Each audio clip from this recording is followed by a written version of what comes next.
کہتے ہیں کسی جگہ ایک شخص رہتا تھا جسکے 3 بیٹے تھے۔ اس شخص نے اپنے ان تینوں بیٹوں کے نام عبداللہ رکھے ہوئے تھے۔ دن گزرتے رہے حتیٰ کہ اسے مرض الموت نے آ لیا۔ اس نے اپنے تینوں بیٹوں کو بلا کر وصیت کی کہ عبداللہ کو وراثت ملے گی، عبداللہ کو وراثت نہیں ملے گی اور عبداللہ کو وراثت ملے گی۔ اس کے ساتھ ہی اس کی روح قبض ہو گئی تو یہ خود فوت ہو گیا، مگر اپنے بیٹوں کو حیرت میں ڈال گیا کہ کیسے فیصلہ کریں کن 2 عبداللہ کو وراثت ملے گی اور کسی کو نہیں ملے گی۔ تینوں نے فیصلہ کیا کہ شہر جا کر قاضی سے اپنا مسئلہ بیان کریں اور اس سے کوئی حل مانگے۔ تینوں اپنے زاد راہ کے ساتھ شہر کے لیے عازم سفر ہوئے۔ راستے میں انہوں نے ایک ایسے شخص کو دیکھا جو اپنی کسی گمشدہ چیز کو تلاش کرتا پھرتا تھا۔ ان بھائیوں کے پوچھنے پر اس نے بتایا کہ اس کی اونٹنی گم ہو گئی ہے جسے وہ تلاش کرتا پھر رہا ہے۔ ایک عبداللہ نے پوچھا، کیا تیری اونٹنی ایک آنکھ سے کانی تھی؟ اس آدمی نے کہا، ہاں ایسا ہی تھا۔ دوسرے عبداللہ نے پوچھا، کیا تیری اونٹنی ایک ٹانگ سے لنگڑی تھی؟ تو اس آدمی نے جلدی سے کہا، بالکل صحیح، میری اونٹنی واقعی ایک ٹانگ سے لنگڑی تھی۔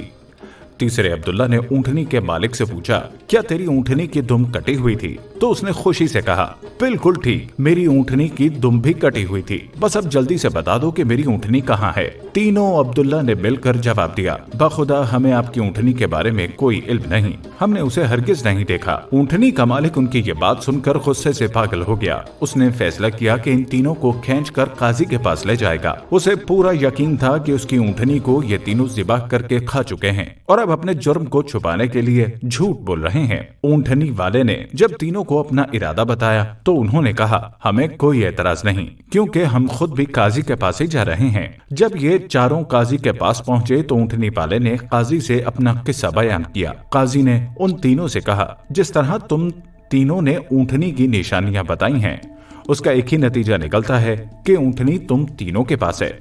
بہتر ہے کہ تم اپنے جرم کا اعتراف کر لو۔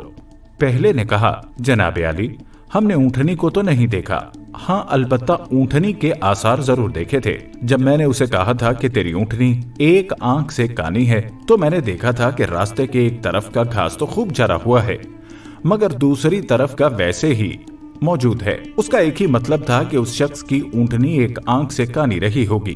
دوسرے عبداللہ نے کہا، میں نے دیکھا تھا کہ راستے میں 3 قدم تو گہرے لگے ہوئے ہیں جبکہ چوتھا قدم زمین پر معمولی پڑا ہوا تھا، جس کا مطلب بس اتنا ہی بنتا تھا کہ یہ جانور لنگڑا بھی تھا۔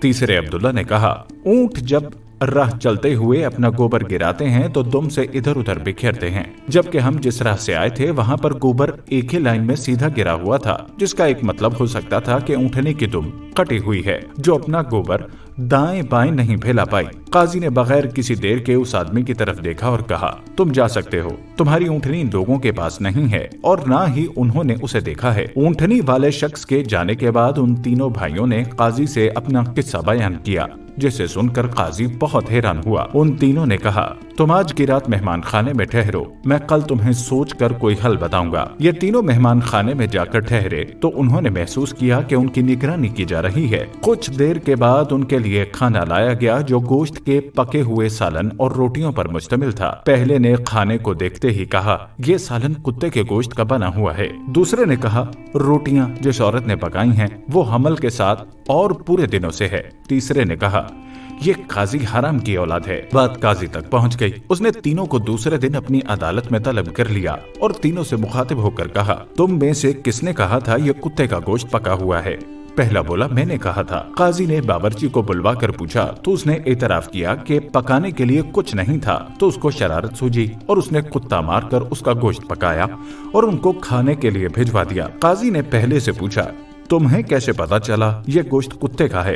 تو اس نے بتایا، گائے، بکری یا اونٹ کے گوشت کے نیچے چربی لگی ہوتی ہے، جبکہ یہ سارا چربی نما گوشت تھا جس کے نیچے کہیں کہیں گوشت تھا۔ قاضی نے کہا، تم وہ عبداللہ ہو جس کو اپنے باپ کے مال سے وراثت ملے گی۔ قاضی نے دوبارہ ان سے مخاطب ہو کر پوچھا، کس نے کہا یہ روٹیاں ایسی عورت نے بنائی ہیں جو 9 ماہ کے حمل کے ساتھ اپنے پورے دنوں میں سے ہے؟ جواب میں دوسرے نے کہا، میں ہوں جس نے یہ کہا تھا۔ قاضی نے پوچھا، تمہیں کیوں یہ لگا؟ تو اس نے کہا، میں نے دیکھا